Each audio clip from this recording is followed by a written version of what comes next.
Hello everyone, welcome to all India rankers. আজকে তোমাদের সংবিধানের পার্ট 2 ভিডিও নিয়ে এসেছি। এর আগে আমরা পার্ট 1-এর যে ক্লাসটা করিয়েছিলাম, তোমরা সেটা ভিডিও ডিসক্রিপশনে দেখতে পারো। আর পার্ট 2 আমরা ভিডিও নিয়ে এসেছি, তো গুরুত্বপূর্ণ কিছু প্রশ্ন নিয়ে আলোচনা করব আজকেও সংবিধানের। তো তোমরা ভিডিওটি দেখতে থাকো। আমাদের প্রথম প্রশ্ন, ভারতের সংবিধানের প্রস্তাবনা কোন দেশের অনুকরণে গৃহীত হয়েছে? গ্রেট ব্রিটেন, মার্কিন যুক্তরাষ্ট্র, দক্ষিণ আফ্রিকা, কানাডা। এর সঠিক অ্যান্সার হয়ে যাবে বি, মার্কিন যুক্তরাষ্ট্র। মার্কিন যুক্তরাষ্ট্র অনুকরণে আমাদের ভারতের সংবিধান গৃহীত হয়েছিল। তৃতীয়, ভারতের সংবিধানের রাষ্ট্র পরিচালনার নির্দেশমূলক নীতি, যেটাকে আমরা ডিপিএসপি বলে থাকি, তো এটি কোন দেশের সংবিধানের অনুকরণ থেকে গৃহীত হয়েছে? ডিপিএসপি যেটা direct principal of state policy, এটা গ্রেট ব্রিটেন, মার্কিন যুক্তরাষ্ট্র, দক্ষিণ আফ্রিকা, আয়ারল্যান্ড। সঠিক অ্যান্সার হয়ে যাবে অপশন নাম্বার ডি, আয়ারল্যান্ড। আয়ারল্যান্ডের সংবিধান থেকে এটি গ্রহণ করা হয়েছে। আমাদের পরবর্তী প্রশ্ন 3 নম্বর কোশ্চেন, ভারতীয় সংবিধানের মৌলিক অধিকার সমূহ কোন দেশের সংবিধান থেকে নেওয়া হয়েছে? কানাডার সংবিধান, ব্রিটেনের সংবিধান, দক্ষিণ আফ্রিকার সংবিধান, আমেরিকার সংবিধান। তো এর সঠিক অ্যান্সার হয়ে যাবে আমেরিকার সংবিধান থেকে নেওয়া হয়েছে মৌলিক অধিকার, যেটা 12 থেকে সংবিধানের পার্ট 3, যেটা 12 থেকে 35 নম্বর ধারায় রয়েছে। পরবর্তী 4 নম্বর প্রশ্ন, ভারতের সংবিধানের মৌলিক কর্তব্য কোথা থেকে নেওয়া হয়েছে? Ireland, Japan, Soviet Russia, Canada. আমাদের মৌলিক যে অধিকারটা সেটা হচ্ছে আমাদের আমেরিকার সংবিধান থেকে নেওয়া হয়েছে, এবং ভারতের যে মৌলিক কর্তব্য, যেটা 51 নম্বর ধারা সংবিধানের পার্ট 4-এ আছে, সেটা আমাদের সোভিয়েত রাশিয়া থেকে নেওয়া হয়েছে। ঠিক আছে। আমাদের পরবর্তী প্রশ্ন, সুপ্রিম কোর্ট এবং হাইকোর্টের বিচারপতিদের অপসারণ পদ্ধতি যে ধারণা, সেটা কোন দেশের সংবিধান থেকে নেওয়া হয়েছে? এর সঠিক উত্তর অপশন নাম্বার এ আছে কি Great Britain, B Japan, C Soviet Russia, D মার্কিন যুক্তরাষ্ট্র। সঠিক অ্যান্সার অপশন নাম্বার ডি, মার্কিন যুক্তরাষ্ট্র। মার্কিন যুক্তরাষ্ট্রের সংবিধান থেকে সুপ্রিম কোর্ট এবং হাইকোর্টের বিচারপতিদের অপসারণের পদ্ধতি নেওয়া হয়েছিল। আর যে সুপ্রিম কোর্টের যে জাজেস তাদের যে অপসারণ পদ্ধতিটা, সেটা আর্টিকেল 124 নম্বর ধারায় রয়েছে, এবং হাইকোর্টের ক্ষেত্রে এটা রয়েছে 218 নম্বর ধারা। ঠিক আছে। আর তোমাদের বলে রাখি যে তোমরা যদি এই ধরনের ক্লাসের যে পিডিএফটা, সেটা যদি তোমরা নিতে চাও, তো তোমরা আমাদের ডিসক্রিপশনে যে দেওয়ার লিঙ্ক রয়েছে টেলিগ্রাম চ্যানেলের, তো তোমরা সেখানে জয়েন হয়ে যাবে। ঠিক আছে। আচ্ছা, পরবর্তী প্রশ্ন, প্রসিজার এস্টাবলিশমেন্ট বাই ল, এটি নেওয়া হয়েছে কোন দেশের সংবিধান থেকে? সোভিয়েত রাশিয়া, জাপান, দক্ষিণ আফ্রিকা, কানাডা। এর সঠিক আনসার হয়ে যাবে অপশন নাম্বার বি, জাপান। জাপানের সংবিধান থেকে প্রসিজার এস্টাবলিশমেন্ট বাই ল এই ধারণাটি নেওয়া হয়েছিল। আমাদের পরবর্তী প্রশ্ন 7 নম্বর প্রশ্ন, ভারতের সংবিধানের সংশোধন পদ্ধতি প্রসিজার অফ ইন্ডিয়ান কনস্টিটিউশন যে অ্যামেন্ডমেন্ট যে বিষয়টি, সেটি কোন দেশের সংবিধান থেকে গৃহীত হয়েছে? দক্ষিণ Africa, Japan, Soviet Russia, Canada. এর যে সঠিক অ্যান্সার হয়ে যাবে অপশন নাম্বার এ, দক্ষিণ আফ্রিকা। দক্ষিণ আফ্রিকা থেকে সংবিধান সংশোধন পদ্ধতি এটি নেওয়া হয়েছিল। আর এই যে সংবিধান সংশোধন পদ্ধতি, এটি 368 নম্বর আর্টিকেলে রয়েছে পার্ট 20-তে। ঠিক আছে। পরবর্তী, মূল সংবিধানে মোট কতগুলি ধারা ছিল?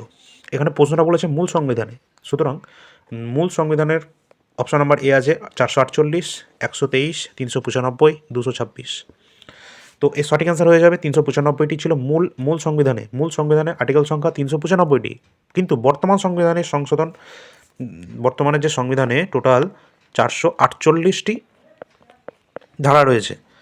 আচ্ছা, এটি 25টা ভাগে বিভক্ত রয়েছে, সেটা তো তোমরা সকলেই জানো। তো পরবর্তী প্রশ্নে চলে যাই। নম্বর প্রশ্ন, ভারতীয় সংবিধানে বর্ণিত জরুরি অবস্থা যে ধারণাটা, এটি সংবিধানের কোথা থেকে গৃহীত হয়েছে? কোন দেশের সংবিধান থেকে গৃহীত হয়েছে? জার্মানি, দক্ষিণ আফ্রিকা, গ্রেট ব্রিটেন, নাকি সুইডেন? এর সঠিক অ্যান্সার হয়ে যাবে option number A, Germany. Germany সংবিধান থেকে আমাদের ভারতের যে জাতীয় জরুরি অবস্থা, সেই ধারণাটা গ্রহণ করা হয়েছিল। আর এখনও পর্যন্ত, স্বাধীনতার পরে এখনও পর্যন্ত মোট 3বার ভারতের জাতীয় জরুরি ব্যবস্থা এটা লাগু করা হয়েছিল। ঠিক আছে। পরবর্তী 10 নম্বর প্রশ্ন, ভারতের সংবিধানের একক নাগরিকত্ব ধারণা, এটি কোন দেশের সংবিধান থেকে গ্রহণ করা হয়েছে? France, Great Britain, America, Canada. এর সঠিক অ্যান্সার হয়ে যাবে option number B, Great Britain. Great Britain থেকে একক নাগরিকত্ব এই ধারণাটি গ্রহণ করা হয়েছিল। পরবর্তী 11 নম্বর প্রশ্ন, কোন দেশের সংবিধান থেকে রাষ্ট্রের নির্দেশমূলক নীতির ধারণাটি নেওয়া হয়েছে? যেটা DPSP, direct principal of state policy. ঠিক আছে। এটা কোন দেশের সংবিধান থেকে নেওয়া হয়েছে? আয়ারল্যান্ড, সোভিয়েত রাশিয়া, 1935-এর ভারত শাসন আইন, নাকি সুইডেন? এর সঠিক অ্যান্সার হয়ে যাবে আয়ারল্যান্ড। আয়ারল্যান্ডের সংবিধান থেকে নেওয়া হয়েছে। আর এটা রয়েছে কত? আর্টিকেল 4 নম্বর পার্টে 36 থেকে 51 নম্বর ধারায় রয়েছে, ঠিক আছে, ডিপিএসপি। আচ্ছা, তোমাদের একবার মনে করিয়ে দিই যে যেটা হচ্ছে 12 থেকে 35 হচ্ছে মৌলিক অধিকার, আর 35 পর্যন্ত মৌলিক অধিকার, 36 থেকে 51 হচ্ছে DPSP, direct principal of state policy, নির্দেশমূলক নীতি, যেটা আয়ারল্যান্ডের সংবিধান থেকে নেওয়া হয়েছে, আর 51 এ হচ্ছে আমাদের মৌলিক কর্তব্য, ঠিক আছে। আচ্ছা, পরবর্তী প্রশ্নে চলে যায়। সমাজতান্ত্রিক এবং ধর্মনিরপেক্ষ শব্দ দুটি ভারতের সংবিধানের প্রস্তাবনায় অন্তর্ভুক্ত হয়েছিল। এটা তোমরা দেখতে পাচ্ছ ডব্লিউবিসিএস, কেপি, কনস্টেবল এবং ডব্লিউবির কোশ্চেন। এটি অন্তর্ভুক্ত হয়েছিল কত সালে এবং কত নম্বর ধারায়? সংশোধনীর মাধ্যমে। এটি 42তম সংবিধানের সংশোধনীর মাধ্যমে এটি অন্তর্ভুক্ত করা হয়েছিল এবং এটি করা হয়েছিল 1976 সালে। 1976 সালে 42তম সংবিধান সংশোধনের মাধ্যমে সমাজতান্ত্রিক ধর্মনিরপেক্ষ শব্দ দুটি ভারতের সংবিধানের প্রস্তাবনায় অন্তর্ভুক্ত করা হয়েছিল। আর তোমরা মনে রাখবে, ভারতের সংবিধানের যে প্রস্তাবনা, এখনও পর্যন্ত একবারই কিন্তু সংবিধানের প্রস্তাবনাটি তোমাদের অ্যামেন্ডমেন্ট করা হয়েছে, ঠিক আছে, অনলি ওয়ান টাইমস। ওকে, পরবর্তী প্রশ্নে চলে যায়।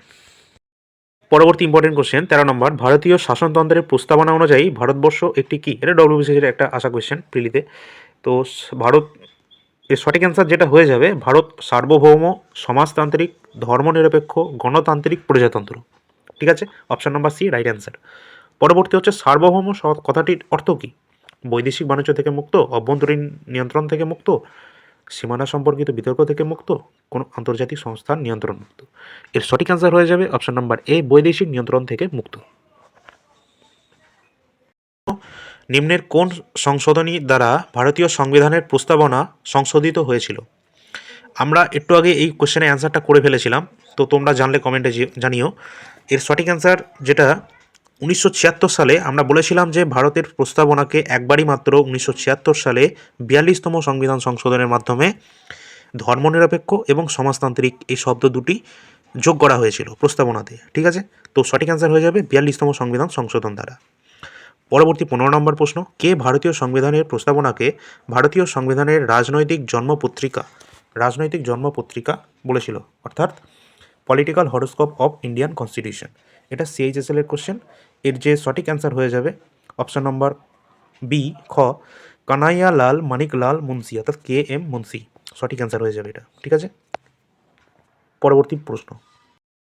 পরবর্তী প্রশ্ন রয়েছে, সংবিধানের সংশোধনী আইনের অধীনে সংবিধানের প্রস্তাবনা সংশোধন করা হয়েছিল। এটা এমটিএসের কোশ্চেন। তো একই কোশ্চেন সমস্ত পরীক্ষাতেই আসছে। তোমরা কোশ্চেনটা দুবার করেছো আজকে এই ভিডিওতে, তো তোমরা কমেন্টের অ্যান্সার অবশ্যই জানাবে। আর এটা তোমরা আরেকটা কোশ্চেন তোমাদের জন্য, এখনও পর্যন্ত কতবার আমাদের ভারতীয় সংবিধানকে সংশোধন করা হয়েছে এবং সেটা লাস্ট কত বছর, কোন বছরে সংবিধানটা সংশোধন করা হয়েছে এবং কততম সংবিধান সংশোধন হয়েছে এখনও পর্যন্ত? আচ্ছা, এই হলো আমাদের আজকের শেষ কোশ্চেন। তোমরা কমেন্টে এটা অ্যান্সার করে জানিয়ে দিও। আর এর পিডিএফটা পেতে তোমরা অবশ্যই টেলিগ্রাম চ্যানেলে জয়েন হয়ে যাবে। টেলিগ্রামে এর পিডিএফটা তোমরা পেয়ে যাবে। আর তোমরা অবশ্যই চ্যানেলটা সাবস্ক্রাইব করবে, শেয়ার করবে, লাইক তো তোমরা করোই না, সেটা করে দেবে অবশ্যই। আর তোমরা এই ধরনের ভিডিও পেতে আমাদের চ্যানেলটি অবশ্যই সাবস্ক্রাইব করে দিও।